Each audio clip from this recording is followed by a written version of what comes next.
আমার মা অসুস্থ বলে তাকে আমরা এখান থেকে ডাক্তার যখন পারিনি তাকে আমরা ট্রান্সফার করে খুলনা মেডিকেলে নিয়ে যাচ্ছিলাম। আমি যখন সবাই উঠে পড়েছে আমার আত্মীয় স্বজন, আমার মা উঠতে পারছে না, কারণ সে অসুস্থ, তার পেট ফুলে গেছে। আপনারা দেখেন সে রেস্টে আছে, সে একটা রুগী।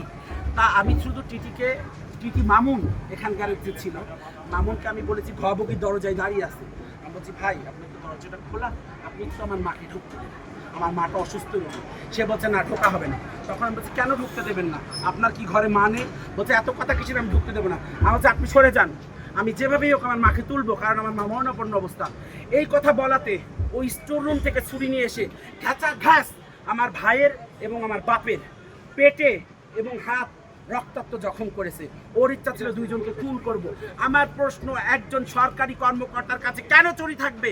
আমরা যাত্রীরা তার কাছে নিরাপদ, কিন্তু আমরা নিরাপদ না। সে একটা পাকা, একটা মানে সংঘবদ্ধ খুনি। আমি তার চাকরির বহিষ্কার চাই এবং তার আমি বিচার চাই, কঠোর বিচার। তার আমি ফাঁসি চাই, কারণ সে আমার বাপ ভাইকে মারার উদ্দেশ্যে এসেছে। আমার ভাইয়ের শিরা কেটে গেছে 4টা। আমার বাপের অবস্থা ভালো না, আমার বাপের পেটের বাঁদিকে ছুরি মেরেছে, আমার তল পেটে লাথি মেরে সে ফেলে দিয়েছে আমাকে। এক কথায় আমি শুধু পা ধরলাম এই জন্য।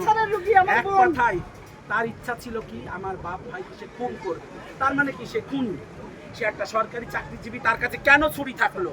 আমি বাংলাদেশের জনগণের কাছে আমার একটাই প্রশ্ন, একটা সরকারি চাকরিজীবী চাকরিরত অবস্থায় চাকরির ড্রেস পরে কেন ইউনিফর্ম পরে সে ছুরি নিয়ে ঘুরে বেড়ায়? আমার প্রশ্ন মিডিয়ার কাছে, আমার প্রশ্ন বাংলাদেশের ছাত্র ভাই বোনদের কাছে, আমার প্রশ্ন জনগণের কাছে, আমার প্রশ্ন বাংলাদেশ সরকার, আমার বিএনপির নেতা তারেক রহমানের কাছে। আমার একটাই প্রশ্ন, কেন একটা সরকারি চাকরিজীবীর কাছে ছুরি থাকবে? সে একটা ঠান্ডা মাথার খুনি। সে মনে করেছিল যে কিছু টাকা ইনকাম করবে আমার বাপ ভাইয়ের কাছে, সে মনে করেছিল এটা হয়তো করতে পারবে না, এই জন্য সে খুন করতে চেয়েছে।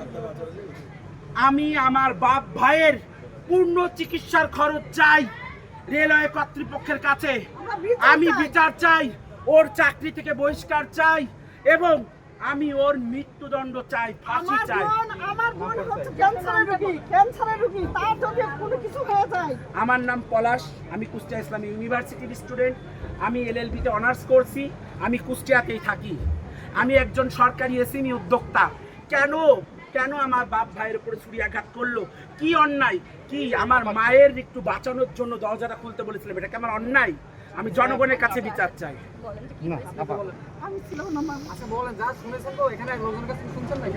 হ্যাঁ, আমার বোন হচ্ছে ক্যান্সারের রোগী, তার হচ্ছে লিভার নষ্ট হয়ে গেছে পুরোটাই। তার চিকিৎসার জন্য আমরা বিভিন্ন দেশে ঘুরে বেড়াচ্ছি।